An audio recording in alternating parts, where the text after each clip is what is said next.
Hey everybody, what's going on? It is Jason with the Board Game Mechanics, and today we're going to play through a few rounds or turns of Wyrmspan, a Wingspan game. If you want to see our full review, you can click the link in the video description. Otherwise, stick around here and we'll get playing. Okay, so I have this set up as a two-player game, but I'm only going to be showing you one board because it's so big and I need to fit it in the shot here. So I'm basically just going to play a one-player game, and I'll pretend like the other player's doing some things. But it's going to at least show you how the game works. So to set up, you're going to give each player a player board, one of their explorers of their color. They'll hang out at base camp, which says right there. 1 egg, 6 coins. You're going to get 3 dragon cards and 3 cave cards. Caves, dragons. And you're going to keep, of those 6, you're going to keep 3 cards. Okay? So I think it's 3. Let me make sure that's right.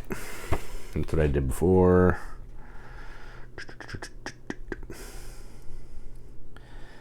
Probably did that wrong. 4 cards, sorry. So I need to keep another cave card. Keep 4 cards. So you have 6, you get to keep 4. Then you're going to take get 3 resources, any resources that you want. There's milk, amethyst, gold, and meat. I picked 2 meat and a gold, and I'm ready to go. You're also going to pick a dragon guild. I picked the Guild of Highlands. Pick the appropriate player count. Each player will put their shield on the start space. 4 cubes ready to go. You have the round tracker. You're going to pick some round goals, which I've done here. Just kind of similar to Wingspan if you played that. You're going to have the dragon and cave board, flip 3 of each, and then put out all the resources. Pick a first player, ready to go. Okay, so on your turn, you're going to take one of the 3 actions that are available. And the actions are excavate, which would pay a coin, and you get to play one of these cave cards into a cave space. Doesn't matter the color of the cave card, it just needs to go in one of the spaces. You can't play a dragon until you play one of these cards. If you excavate here, it costs an extra egg. If you excavate here, it costs 2 extra eggs, okay? So that's excavate. And then you're going to get the bonus of what's on the cave when you play it, okay? You're going to entice. Entice is playing a dragon, so that costs a coin, plus any cost on the dragon. So this is a meat and a gold, and it has to go in the cave that's listed on the side. So this can live in yellow, red, or yellow. So I could put it here. We all start with 1 cavern in our cave, and there we go. And then they're going to have some kind of special ability. They'll have a size, they'll have an amount of eggs they can hold, and then a type of dragon. Okay, this is an end round. We'll talk about that more when we do some other actions. And then we have explore. Explore, you're going to pay a coin or whatever. The first time you explore a section, you're going to pay a coin. Then it will be a coin and an egg, and you keep that there so you know how many times you've done it. And then you're going to take your explorer and you're going to walk on all these explorer spaces. So I get a good of any type, but then I have to stop. If you have dragons, you're going to be able to keep going farther along these caverns, this cave, to get more goods. Okay, so you don't want to really explore until you have at least a dragon in there. And then you're going to keep doing those 3 actions until everybody passes for the round. You can carry over coins if you want, or you can spend all your coins, meaning then you have to pass, okay? So I'm first. So first thing I want to do is I want to excavate. So I'm going to pay a coin to the supply, and I'm going to play this one. And I'm going to start excavating on this. I really like excavating in the red. And then I get a move on the Dragon Guild, which basically gives you bonuses the farther you go, which gives me an egg. And then I also get to lay an egg. So I'm going to get some eggs. Ooh, maybe I don't want to play that yet. I can't get 2 eggs. So let's do this one instead. So I'll get a meat, and then I get 1 more egg. I only have space for 2 eggs until I build or play some dragons, and then I have more room, okay? Then the other player will do their thing, say they took a card, and they moved on the track. It doesn't really matter. I'm just going to kind of simulate what they're doing. So after their turn, they fill this up. Okay, then it's back to me. I want to entice a dragon now, and I'm going to have this helpful dragon. We're going to play him right there. Cost me a coin. Entice costs a coin, plus cost on dragon, which is a meat and a gold. It's a medium. It can hold 1 egg, and then I can cash, at the end of the round, I can cash 1 good from my supply here if I do draw a dragon card from the deck. So that's pretty awesome. Okay, that was my turn.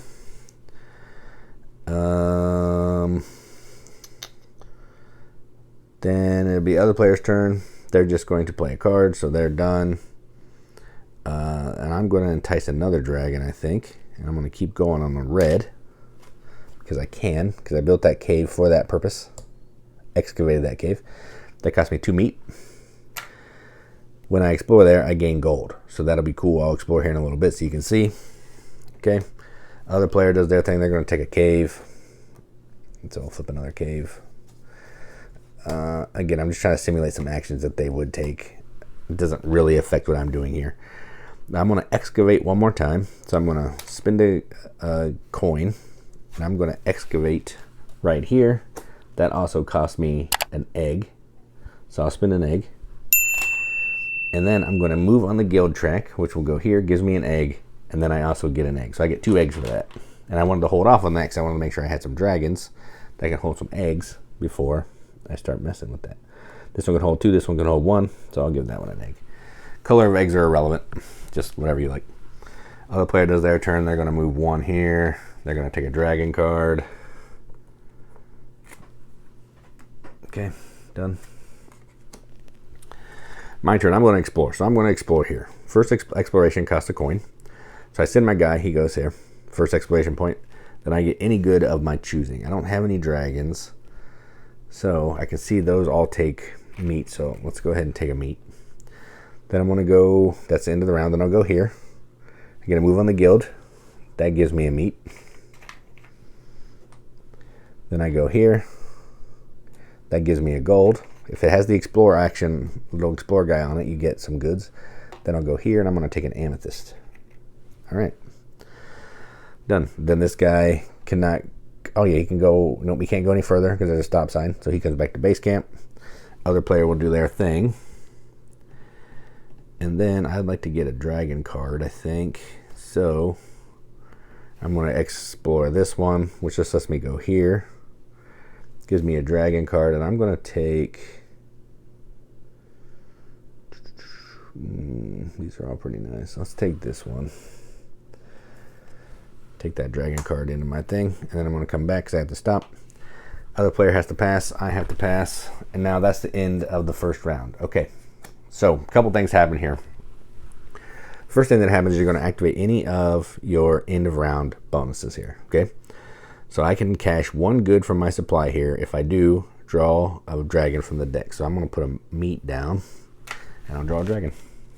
Good, I need some dragons. Okay, got a hatchling, which is also good for an in-game goal. Okay, then you're going to score this here, cave cards. So cave cards on your player mat include those covered by a dragon. So I have 2, the other player has 1. So I would get first points. They would get second place points. If they didn't have any, they wouldn't be able to score any. So that's kind of what we're doing there. Then we're going to refresh all the dragon cards. Refresh all the cave cards.